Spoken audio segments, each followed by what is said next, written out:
અક્ષર બ્રહ્મની ભીતર જે અલૌકિક લીલા સૃષ્ટિ છે, અને ત્યાં એ પૂર્ણ પુરુષોત્તમ બિરાજે છે, એનું નિરૂપણ ગોપાલદાસજી કરે છે. વેદો કે છે આત્મકૃતે પરિણામાત એકોહમ ભવશ્યામ પ્રજાય.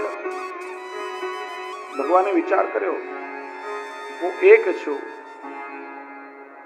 મારે અનેક સ્વરૂપ ધારણ કરીને લીલા કરવી છે.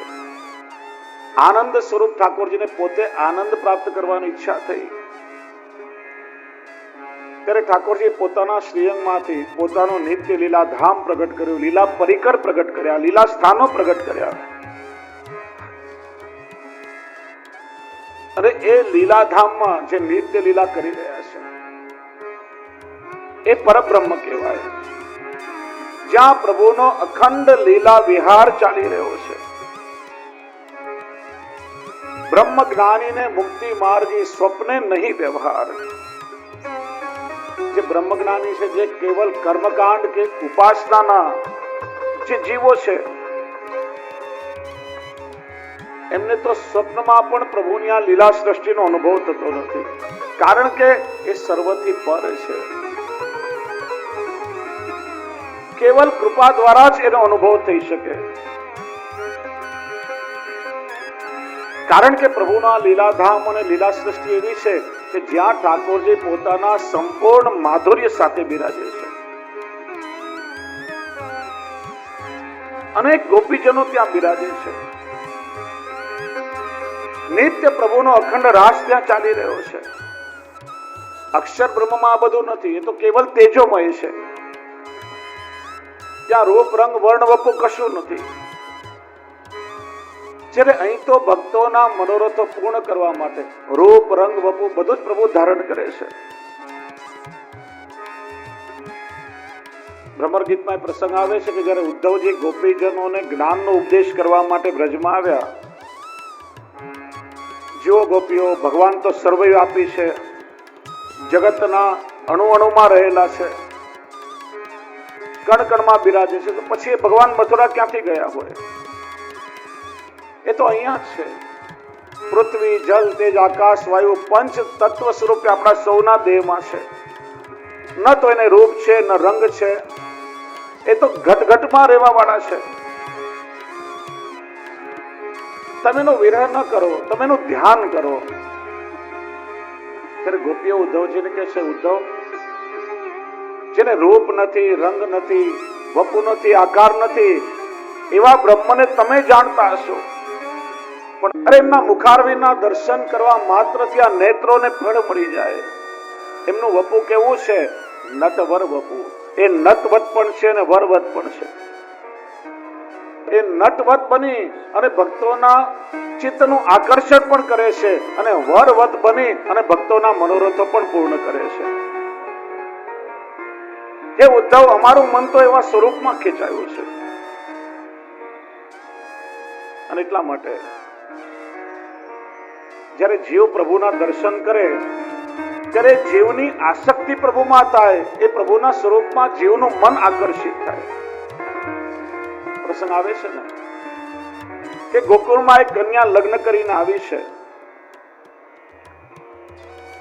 જલની ગાગર લઈ અને યમુનાજીના તટ પર જલ ભરવા માટે જઈ રહી છે.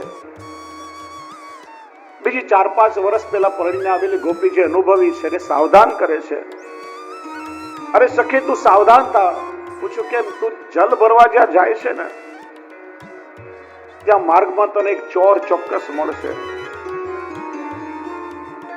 પૂછ્યો કયો ચોર?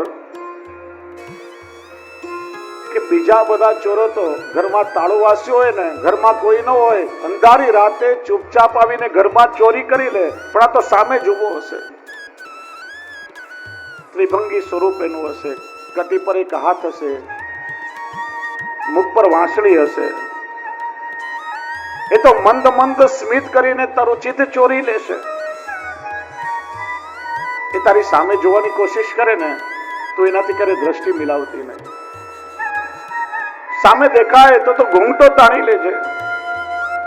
જો એક વાર તારી દ્રષ્ટિ એના પર પડે તો તું નહીં ઘરની રહે, નહીં સંસારની રહે, નહીં આ દુનિયાની રહે.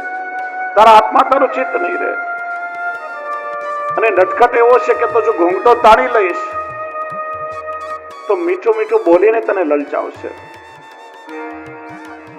એ કઈ મીઠી વાતો કરે ને તારા કાનમાં આંગળી નાખી રહેજે, નહીં તો તું ક્યાંય નહીં રહે.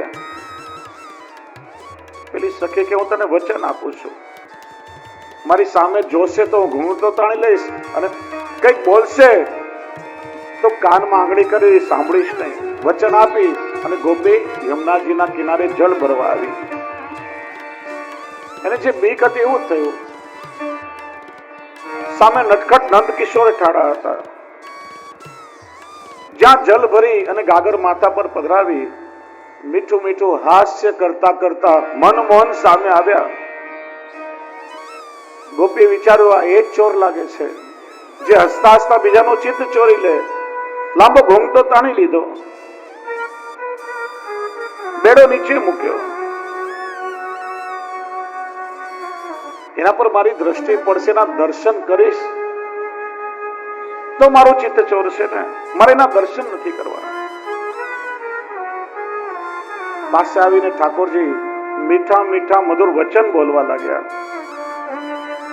સખીએ પોતાના કાનમાં આંગળી નાખી લીધી. આંખ બંધ કરે, જોઈશ નહીં, કાન બંધ કરે, સાંભળીશ નહીં. પણ હવે પોતાના મનને કેવી રીતે બંધ કરે? મન ચલાયમાન થયું. મન વિચારે છે, અરે દૂર દૂરથી લોકો જેના દર્શન કરવા માટે આવે છે, આજે સામેથી મને દર્શન દેવા માટે આવ્યો છે. દૂર દૂરથી લોકો આવીને એના ચરણમાં કઈ ભેટ ધરે, આજે સામે ચાલીને આવ્યો છે તો શું ભેટ ધરું? આપણી પાસે કોઈ સૌથી કિંમતી ઉત્તમ વસ્તુ હોય તો ભેટ ધરાય. તો મારી સખીને આપેલું જે મેં વચન છે, વચનનું બહુ મૂલ્ય હોય, વચન કિંમતી છે. એ મારું સખીને આપેલું વચન એના પર નોછાવર કરી અને વારી દઉં છું. પોતાનું વચન ઠાકોરજીના ચરણમાં ધર્યું અને જ્યાં પોતાનો ઘૂંઘટ ખોલ્યો, જ્યાં પ્રભુના મુખારવિંદ પર એની દ્રષ્ટિ પડી, આવી હતી ત્યારે એની દશા કઈ ઓર હતી, અને જેવી પ્રભુના મુખારવિંદ પર દ્રષ્ટિ પડી કઈક ઓર થઈ. જ્યાં જલ ભરી અને પાછી ગામમાં આવી, એના હોશ ઠેકાણે નહીં હતા, આંખો ખોવાયેલી હતી, કઈ ભાન નહીં હતું. પૂછ્યું, સખી તું આવી કેમ થઈ ગઈ? અરે સખી, જે થવાનું હતું એ જ થયું. મેના દર્શન કર્યા, એવું લાગ્યું જોતા હૈયું હરખાય, નિરખતા લોચનિયા લલચાય એવા રૂપ રસિયાના.